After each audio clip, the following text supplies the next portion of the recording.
No one expected a political firestorm on late-night television.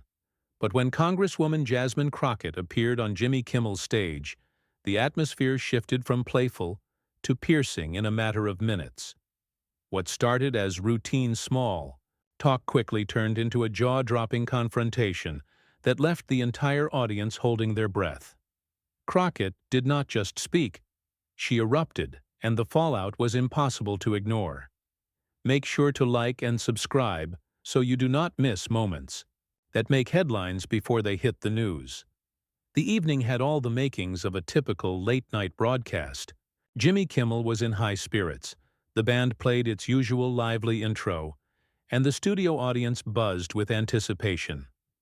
His next guest, Congresswoman Jasmine Crockett, had gained a reputation for being bold, articulate, and unapologetically direct. Viewers expected a few laughs, some political jabs, and a bit of light banter. But the moment she stepped onto the stage, there was something different in her posture. Calculated, firm, as though she had come not just to speak, but to expose. Kimmel welcomed her with his usual charm.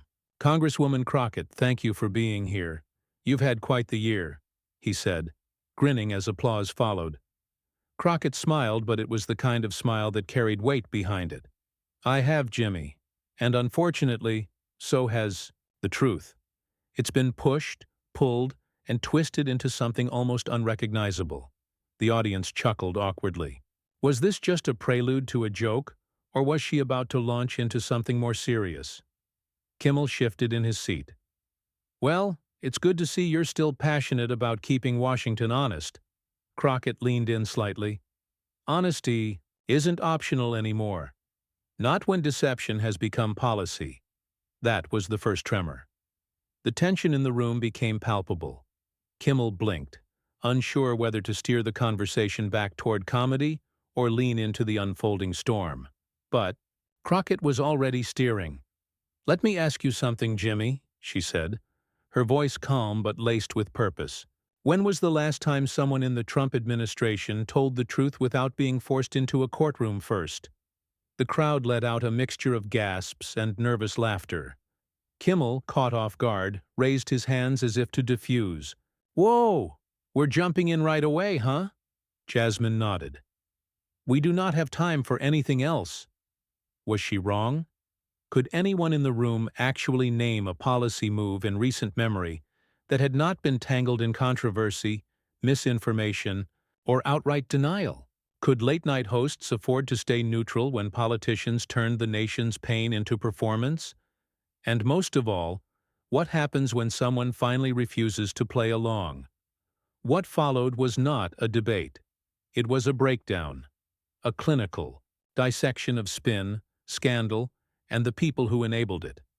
Crockett detailed, without notes, several actions by the previous administration that had been cloaked in patriotic language but built on crumbling foundations. She pointed to records, investigations, and quotes, none of which could be disputed, but all of which had been ignored. Kimmel, to his credit, tried to pivot. "Look, I think we can all agree that politics can get messy. But there are people on both sides trying to do the right thing." Crockett's expression turned razor sharp. "Trying or pretending? There's a difference, Jimmy. And the people, hurting in this country, know it. They feel it in their housing costs, in their health care bills, in their schools being stripped bare while tax breaks are handed to billionaires." The studio fell quiet again. No laughs, no claps. Just a room, processing the weight of her words. She did not raise her voice. She did not need to. Her clarity was a blade, and even those who disagreed with her politics could not deny the composure in her delivery. This was not rage. It was righteous resolve. Jimmy exhaled, finally realizing the direction this conversation had taken. "Well, I did not expect tonight to get this real, but here we are," Jasmine responded without blinking. "Maybe we need more real. Maybe the joke is that we have waited this long to call out what we all see happening. How did we get here? When did a guest on a comedy show become the mirror we did not want to look into? And more importantly, How would the host respond once he realized he had invited a reckoning into his studio? Because Jasmine Crockett was not done. And what she said next would test the room's ability to sit still while the truth roared. As Jasmine Crockett leaned back in her chair, the air in the studio remained tense, as though the audience was collectively holding its breath. Jimmy Kimmel, no stranger to controversy, was clearly calculating his next move. Should he laugh it off, change the topic, or let the Congresswoman continue unfiltered? He chose the latter, perhaps out of respect, perhaps out of curiosity. "All right," he said slowly. "Let's talk specifics. You've been vocal about the Trump administration's policies. Which ones exactly are you referring to tonight?" It was the kind of prompt most guests would sidestep, offering vague references or diplomatic detours. But Jasmine did not flinch. She leaned in again, her voice low, deliberate. Family separation, cages at the border, rollbacks on environmental protections, the gutting of civil rights enforcement, the glorification of insurrectionists. You want more, Jimmy? I've got a list longer than this segment allows. The room bristled again. Kimmel raised his eyebrows as if to say, "Go on." I watched families torn apart, and the explanation given was law and order. But whose law? And whose order? Because when laws are used to traumatize children and order means silencing protest, what we have is not democracy. It is control. A few people in the audience began clapping, unsure if it was appropriate but unable to contain their agreement. Others remained silent, perhaps stunned. Jimmy leaned forward. "But surely you can't place every issue at their feet. Every administration has flaws." "True," she replied. "But not every administration made lying a governing principle. Not every leader tried to reverse the truth just because it did not serve their narrative. This is not about political disagreements, Jimmy. This is about the erosion of moral clarity." The word erosion echoed louder than expected. It captured what so many had felt, but struggled to articulate. Not a sudden collapse, but a slow, methodical wearing away of norms, decency, facts. Kimmel, now aware that this was no ordinary interview, took a different tone. "Do you think the public even wants to hear this? People tune into this show to unwind, to laugh. Then maybe comedy should stop being the escape and start being the wake-up call," Jasmine shot back. "We've laughed through the worst moments, joked while the damage piled up, and now we're neck-deep in consequences. When do we stop laughing and start fixing it?" There was a beat of silence, the kind that usually follows a powerful sermon, or a courtroom bombshell. The band remained quiet. The crew, normally bustling behind the scenes, stood still. Jasmine wasn't just speaking for applause. She was speaking from memory, from lived experience, from a place that felt less like politics and more like prophecy. She recounted her own encounters with the Department of Justice, describing firsthand the bureaucratic indifference she faced when advocating for marginalized communities. "I had constituents afraid to go outside, afraid of ICE raids, afraid of losing everything while the system claimed to be fair. And when I asked why, when I demanded answers, I got silence. Or spin. No justice, no change." Kimmel rubbed his temple. He had invited her as a guest, but what he had on his stage now was a force of nature. "Are you saying the entire system's broken?" he asked. "No," she replied. "I'm saying the system is working exactly how it was designed, and that should terrify all of us." That statement landed like a blow. It was not a cry of despair, but a call to action. A reminder that injustice was not a glitch in the matrix, but part of its original code. As the crowd sat in stunned silence, Crockett turned not to Kimmel, but to the camera. "To everyone watching, this from your couch, from your kitchen, from your phone in a parking lot. Ask yourself what you're willing to tolerate. Because what you tolerate, you empower. And what you empower, you inherit." Kimmel, uncharacteristically speechless, looked to the side stage, unsure if they should go to commercial. But even he knew that cutting away now would feel like censorship. "You're lighting a fire tonight," he said quietly. Jasmine nodded. "That's the point." And just like that, the stage shifted. No longer a talk show, no longer entertainment. It had become a battleground of ideals, and the audience could feel the ground tilting beneath them. What happens when a comedian invites a truth teller and realizes the joke was never funny to begin with? The answer was coming, and it would leave. No one unshaken.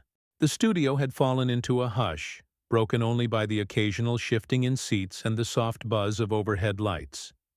Jasmine Crockett had done more than spark a conversation. She had torn down the fourth wall of late-night television and dared the audience to stare into the void that politics often masked with spectacle. But Jimmy Kimmel, caught between being a host and a citizen, wasn't about to yield control of his stage so easily. He sat up straighter, folding his hands on the desk in a move that signaled both formality and defense. "You've made some strong points tonight, Jasmine," he began. "But don't you think there's also danger in going too far? In alienating people who might otherwise listen to you?" She didn't blink. "The danger," she said, "is in staying silent to make others comfortable." The tension snapped like a stretched cord. It was no longer just about Trump. This was about a system that rewarded civility over justice, smiles over truth. And in that moment, Jasmine wasn't here to win favor. She was here to drag the hidden rot into the spotlight. Kimmel leaned back, clearly surprised. "But do you think labeling an entire administration as morally bankrupt helps the conversation?" Jasmine turned to him, her voice calm but sharp. "When children are ripped from their parents, when federal officers are unleashed like hounds on peaceful protesters, when entire communities are treated like bargaining chips, what word would you prefer I use? Misguided? Flawed? This isn't about being polite, Jimmy. This is about being honest," the crowd murmured, torn between awe and unease. And then, just when the moment felt as if it couldn't stretch further, Jimmy tried to pivot. "Okay, but let's be fair. You've been critical, but did the Trump administration do anything right? Any credit where it's due?" The question hung like smoke. Crockett let it linger before answering, her voice suddenly low. "They mastered manipulation. They understood how fear moves people faster than hope. And they weaponized that understanding with surgical precision. Credit. They were strategic. They were relentless. And they were dangerous." The silence was deafening. The truth was being served raw, and no one had brought utensils. Then, as if stirred by the heat of the exchange, an unexpected voice rang out from the audience. "What about now?" a man shouted. "What are you doing now besides complaining about the past?" It was a challenge, the kind that often derails political conversations. But Jasmine turned toward the man without hesitation. "What am I doing?" she said, stepping slightly forward, not toward Jimmy, but toward the crowd. "I'm showing up. I'm fighting in Congress for the people whose names you'll never hear on the news. I'm pushing legislation to protect voting rights, to rebuild our broken healthcare system, to hold bad actors accountable, regardless of party." The man said nothing, cowed by the unwavering conviction in her tone. Kimmel exhaled deeply, trying, once again, to regain his footing. "But can we agree," he said carefully, "that no side has a monopoly on virtue? That maybe part of the solution is bridging divides?" Jasmine's eyes softened, but her words remained precise.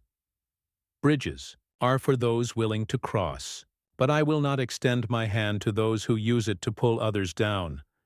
Unity without accountability is just an invitation to repeat the past." The studio's energy shifted again. It was no longer a debate. It had become something more profound, an autopsy of American politics, live on air. And for the first time, Kimmel's trademark smirk faded completely. "This is heavier than what we usually do here," he admitted. "That's the problem," Jasmine replied. "We've let politics become punchlines, But people's lives aren't jokes. In that moment, something changed in Jimmy's posture. The man who made his name poking fun at presidents, celebrities, and the absurdities of culture now sat across from someone who wouldn't laugh away the pain. And slowly the audience began to applaud, not with wild cheers, but with a deliberate rhythm. It wasn't for entertainment, it was for the truth. Jasmine Crockett had gone on a late-night show and turned it into a reckoning, and it was only the beginning.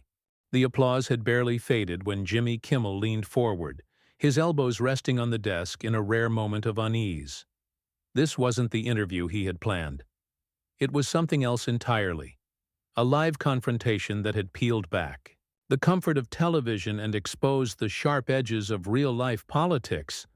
"Jasmine," he said, his voice softer now, "you've clearly thought a lot about this, but I have to ask, do you ever worry you're alienating people who feel left behind?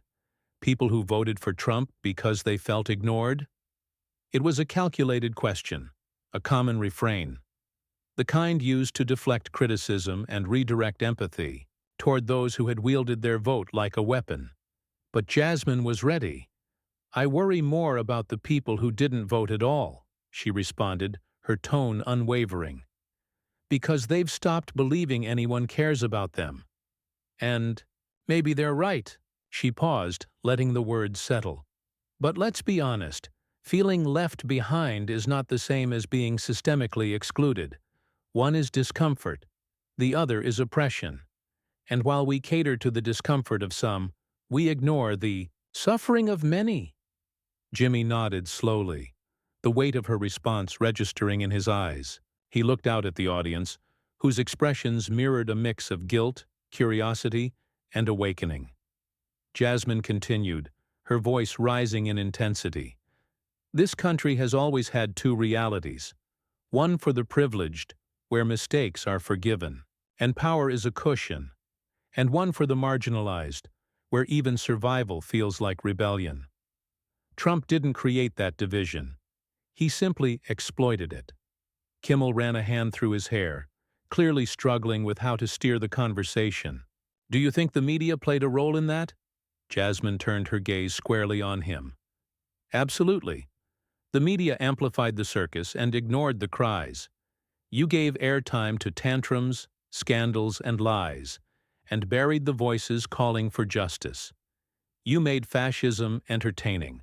The words stung. Kimmel blinked, taken aback not by the accusation, but by its accuracy. "You think we enabled it?" he asked. "You sanitized it," she replied. "You normalized it. You framed it as politics as usual, when it was anything but." The tension snapped again, this time not with silence but with murmurs from the crowd. Some nodded, others fidgeted. But no one looked away, and then, perhaps for the first time that evening, Jimmy dropped the persona. "You know, when Trump was elected, I thought making fun of him would be enough. That humor could hold him accountable. But maybe it just distracted us." Jasmine leaned in, a glimmer of empathy in her voice. "You're not alone, Jimmy. We all tried to laugh to keep from crying. But the time for laughter has passed. Now, it's time to rebuild." Suddenly, a producer whispered something into Jimmy's earpiece. A break was coming. He glanced at the clock, then back at Jasmine. "I wish we had more time," he said. "We always wish that," she replied, "until we realize we're out of it." And just as he prepared to cut to commercial, Jasmine stood up, not to leave, but to make one final point. Her eyes swept the audience. "Let me be clear," she said. "This is not about left or right. This is about right and wrong. And if you're waiting for someone else to save this country, you're already too late. We are the solution we keep hoping for, but only if we act like it." With that, the show went to break. But no one moved. Not the band, not the crew, not the audience. Because something irreversible had just happened. The guest had become the host. The stage had become a platform, and the nation, watching from their homes, could no longer claim ignorance. When the broadcast resumed, the tone was unmistakably altered. Gone were the rehearsed gags and light-hearted banter. In their place remained the echoes of Jasmine Crockett's words, sharp, unrelenting, and impossible to unhear. Jimmy Kimmel, typically quick with a joke, sat unusually still. The silence between them was no longer awkward. It was charged, respectful, heavy with the gravity of what had just unfolded. "I want to thank you," he finally said, his voice low and sincere. "Not just for being here, but for saying what most of us are too afraid to admit." Jasmine nodded, but her face remained unreadable. She had come to speak truth, not to be thanked for it. Outside the studio, social media had erupted. Clips of her dismantling of the Trump administration and media complicity went viral in minutes. Hashtags surged to the top of the trending list. Political analysts scrambled to rewrite their talking points. And the public, weary from years of political theater, found themselves captivated by something painfully rare: authenticity. In living rooms across the country, viewers who had once tuned in for laughs were now rewatching Jasmine's segment with furrowed brows and silent introspection. Some were angry, others inspired, but no one could claim to be untouched. And in Washington, her words began to reverberate in more consequential places. A junior congresswoman from Texas had just ignited a national reckoning. The next morning, the headlines said it all. Jasmine Crockett confronts the Trump legacy and wrecks it. Kimmel caught off guard as Crockett flips the script. One interview that changed the 2024 election narrative. By noon, political strategists from both parties were scrambling. For Republicans, it was damage control, an urgent need to shift attention, to frame her appearance as another liberal media stunt. For Democrats, it was an unexpected windfall, an opportunity to rally around someone with the rare ability to merge fire with clarity, conviction with composure. But Jasmine had no interest in party games. That afternoon, she declined all invitations for follow-up interviews. She wasn't looking to become a media darling or a political celebrity. Her message had already been delivered, and it was up to the country to decide what to do with it. Still, the consequences rippled. Town halls became more crowded, debates more intense. A renewed energy surged among the disillusioned, the cynical, the disengaged. Young people shared clips of her confrontation like it was a rallying cry. Older generations debated whether she had gone too far or not far enough. Jimmy Kimmel's team reached out again, asking if she would return to the show.